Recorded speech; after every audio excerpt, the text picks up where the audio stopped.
plat nomor mana itu DB? Mana? DB. Yang mana? Iya.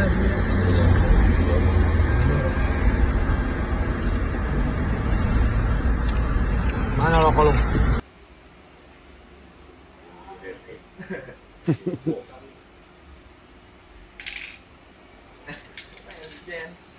Wah, tangannya. Assalamualaikum warahmatullahi wabarakatuh. Alhamdulillahi rabbil alamin. Allahumma salli wa sallim wa barik ala Sayyidina Muhammad wa ala ali Sayyidina Muhammad, amma ba'da. Tuan-tuan dan puan-puan yang mulia dimanapun berada, insyaallah kami doakan mudah-mudahan kami, tuan-tuan beserta puan-puan yang mulia, selalu dalam keadaan rahayu dan kemakmuran, baik di dunia ini maupun di akhirat kelak. Amin ya rabbal alamin. Ada sebuah pertanyaan daripada saudara kami yang mulia. Adapun bunyi pertanyaan beliau kurang lebih seperti ini.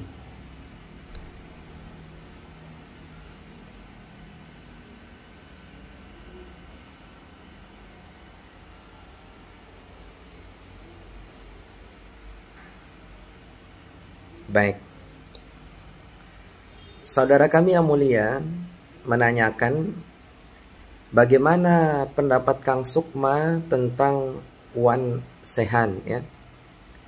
Lalu pertanyaan beliau selanjutnya, apa yang dimaksud dengan wali majdzub, ya?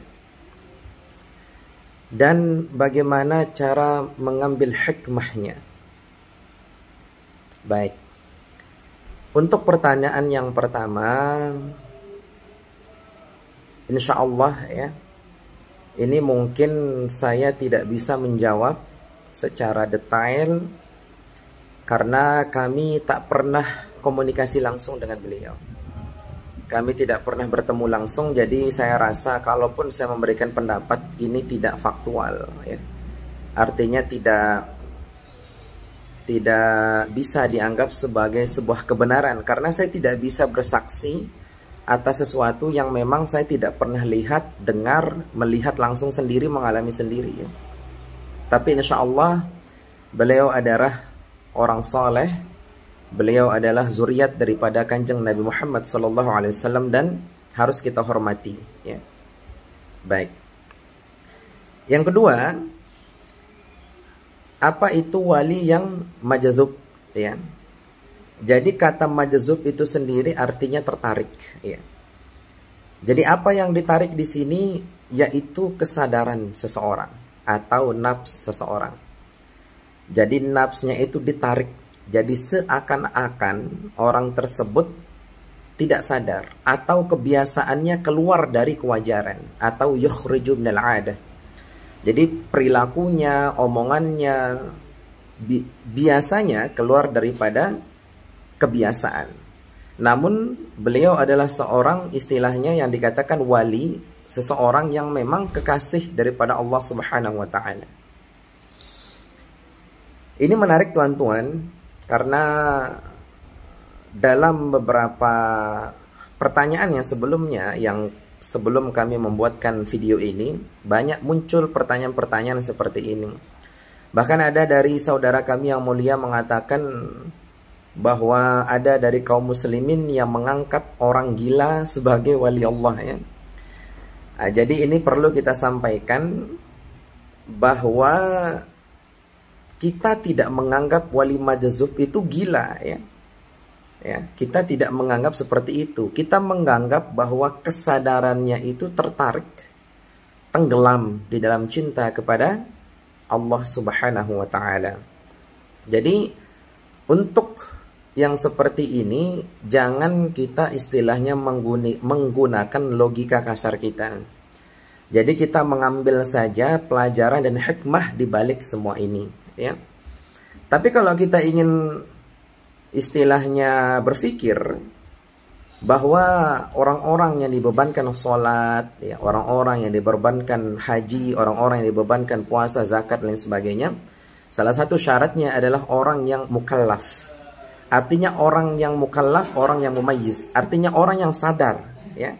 Orang yang sudah akil balik, orang yang sadar, bukan orang yang koma, bukan orang yang lupa, bukan orang yang tidak sadar. Jadi bagi orang-orang yang tidak sadar itu tidak bisa disematkan atau dibebankan hukum pada diri mereka. Jadi yang namanya orang yang terikat dengan hukum adalah orang yang sadar. Tapi kalau orang yang tidak sadar, maka tidak terhukum atau tidak terikat dengan hukum syariat pada dirinya. Jangankan hukum syariat, hukum undang-undang pun tidak terikat bagi orang yang tidak sadar, ya, mohon maaf. Jadi hukum undang-undang pun tidak bisa mengikat orang yang tidak sadar. Misalkan orang lupa, orang koma, ya, orang tidak sadar, orang gila, dan lain sebagainya, ya. Baik.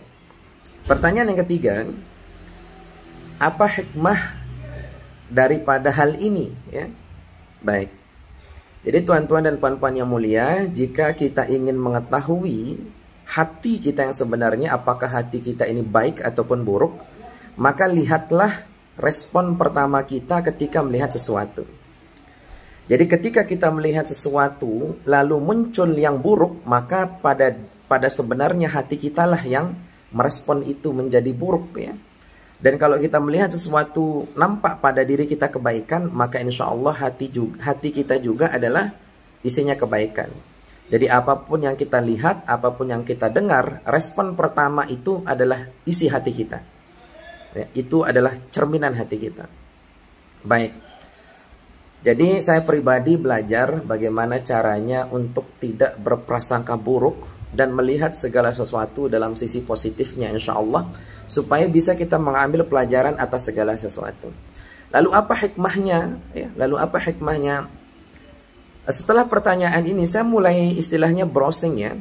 Ternyata beliau, ya, beliau Wan Sekhan, ya, beliau istilahnya diberikan mobil, mobilnya malah dicoret-coret, ya. Terus beliau ada punya uang, uangnya malah seperti tidak dihargai. Lalu dalam hati saya merenung dalam. Saya merenung ke dalam hati saya sendiri, melihat video tersebut, melihat kejadian tersebut. Lalu saya mulai bertanya-tanya, ini yang tidak sadar atau yang terhipnotis atau yang tidak sadar, saya atau beliau? Ya, saya atau beliau? Dalam hati saya merenung dalam-dalam, saya sadar bahwa ternyata yang terhipnotis, yang tidak sadar itu saya sebetulnya. Kenapa demikian? Kadang-kadang hati saya ini malah sampai mau menuhankan uang. Kadang-kadang dalam hati saya tahu bahwa mobil itu titipan Allah, rumah itu titipan Allah. Saya tahu mobil itu bukan asli punya saya. Artinya mobil itu titipan saya. Tapi kok kenapa hati ini merasa sekali bahwa aku yang punya mobil, bahwa aku loh yang punya rumah. Jadi timbullah rasa cinta terhadap mobil tersebut, timbullah rasa cinta terhadap duniawi, terhadap uang tersebut. Bahkan hampir-hampir gara-gara uang, ya, gara-gara uang banyak yang menjual jabatannya, banyak yang menjual agamanya, banyak yang menjual kehormatannya gara-gara uang. Jadi ketika melihat video beliau yang istilahnya, ya, seperti video tadi, seperti uang itu tidak dihargai, bahkan mobil tidak dihargai, dicoret-coret, saya mulai berpikir kayak rada-radanya saya yang terlalu gila dengan dunia, terlalu terhipnotis dengan dunia. Jadi saya pribadi mencoba mengambil hikmah di sisi situ. Artinya jangan kita mengaku semua titipan Allah, tapi dalam hati kita merasa seakan-akan saya yang punya segalanya gitu. Punya mobil, aku yang punya mobil, punya rumah, aku yang punya rumah, punya uang, aku yang punya uang, begitu. Jadi kita tidak merasa dalam kalbu kita itu ternyata mobil itu titipan Allah, ternyata rumah itu titipan Allah, ternyata uang itu titipan Allah Subhanahu wa taala. Dan bahkan ada beberapa video yang istilahnya mengatakan bahwa ada kaum muslimin yang mengangkat orang gila sebagai wali Allah begitu. Padahal orang yang berbicara seperti itu, kalau dia kehilangan mobil saja, pasti ada terbersit dalam hatinya itu kecewa, takut kehilangan, ya. Kehilangan uang, kehilangan mobil, kehilangan rumah, pasti akan ada terbersit dalam hatinya itu rasa memiliki gitu. Rasa sayang, rasa kecewa kalau hal sesuatu itu istilahnya hilang pada dirinya. Jadi hikmahnya di sini tuan-tuan dan puan-puan yang mulia, hikmahnya bagaimana caranya kita jangan tergila-gila, jangan terhipnotis dengan dunia ini. Walaupun saya pribadi masih belajar, walaupun saya pribadi masih melatih diri, tapi ini adalah hikmah yang bisa saya petik, ya. Hikmah yang bisa saya petik, jangan-jangan saya yang terlalu gila dengan dunia gitu ya. Jangan-jangan saya nih atau kita semua yang terlalu gila sama dunia. Baik, tuan-tuan dan puan-puan yang mulia, ini saya mohon maaf ya. Untuk pertanyaan yang pertama, saya tidak pantas mungkin menjawab ya. Tapi untuk pertanyaan yang selanjutnya insya Allah kami sudah paparkan. Jadi kita berusaha, saya pribadi, untuk menghilangkan prasangka buruk ya. Apapun yang kita lihat, yang kita dengar, respon pertama itu adalah isi hati kita. Jadi apabila itu unik yang kita lihat, lihatlah sisi positifnya, seperti video-video yang tadi. Jadi tuan-tuan dan puan-puan yang mulia, saya mohon maaf apabila ada jawaban saya yang kurang tepat, karena saya orang yang bodoh, orang yang tidak memiliki ilmu kecuali apa yang Allah ajarkan kepada kami. Mudah-mudahan bermanfaat. Akhirul kalam, assalamualaikum warahmatullahi wabarakatuh.